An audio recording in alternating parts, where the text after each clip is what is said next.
Praise the Lord सभी को।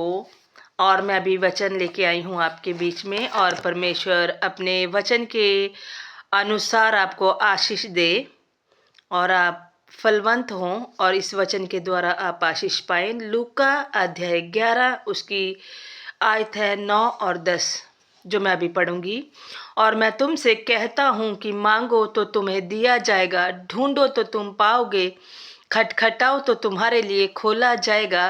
क्योंकि जो कोई मांगता है उसे मिलता है, और जो ढूंढता है वह पाता है, और जो खटखटाता है उसके लिए खोला जाएगा। बहुत सी चीज़ें हैं जो हमारे लिए नामुमकिन सी दिखाई देती हैं। हमारे लिए सिर्फ परमेश्वर सामर्थी है।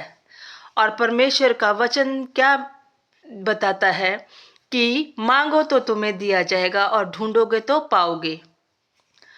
मांगना है। आप जब प्रार्थना करते हैं तो कोई विषय, कोई ऐसी स्थिति आपके मन के अंदर है जो आपकी पहुंच से बाहर है, जो आपको लगता है कि आप उसको नहीं कर सकते। प्रार्थना में उस विषय को कंटिन्यू आप परमेश्वर के आगे रखें, अपने आगे रखें, ठीक है। और वो परिस्थिति जो है वो जब बनी रहती है और जब आप बोलते रहते हैं प्रार्थना के द्वारा, तो आप मांगते हैं और परमेश्वर आपकी सुनते हैं। बहुत सी जगहों पे आपने देखा होगा कि सिर्फ आपने आत्मिक चीज़ें ही मांगनी है, या फिर आपने सांसारिक चीज़ें ही मांगनी है। कई कई जगह पे दुआ होती है तो सांसारिक चीज़ें मांगी जाती हैं, परंतु यहाँ पे परमेश्वर ने कोई बंधन नहीं दिया। आप सांसारिक चीज़ भी मांग सकते हो, आत्मिक भी मांग सकते हो, मानसिक भी मांग सकते हो, शारीरिक भी मांग सकते हो।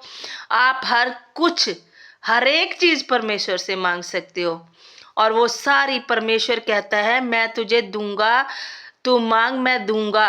कोई शर्त नियम नहीं है कि वो मान लो आपको 2 रुपए की सुई चाहिए तो परमेश्वर से मांगो, ढूंढो पाओगे। अगर आपको 2 करोड़ की डील चाहिए तो मांगो, मिलेगा, ढूंढो तो पाओगे। परमेश्वर के लिए कुछ भी असमर्थ्य नहीं है। परमेश्वर कहते हैं तू मांग, कुछ भी मांग, शारीरिक मांगो, संसारिक मांगो। भजन संहिता 112 उसके लास्ट आयत में लिखा हुआ है कि दुष्ट की मनसा मैं कभी पूरी होने नहीं देता। आपके मन के अंदर कोई भी ऐसा विचार जो दुष्टता के अनुसार है, जैसे अन्याय या अधर्म की बातें, अगर वैसा इंसान प्रार्थना करता है तो परमेश्वर उसकी प्रार्थना को नहीं सुनता, क्योंकि परमेश्वर दुष्टों की मनसा को पूरा नहीं करता।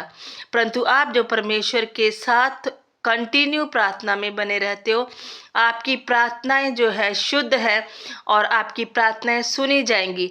कोई भी विषय है वो पूरा होने को है। कोई भी विषय है, चाहे आप कोई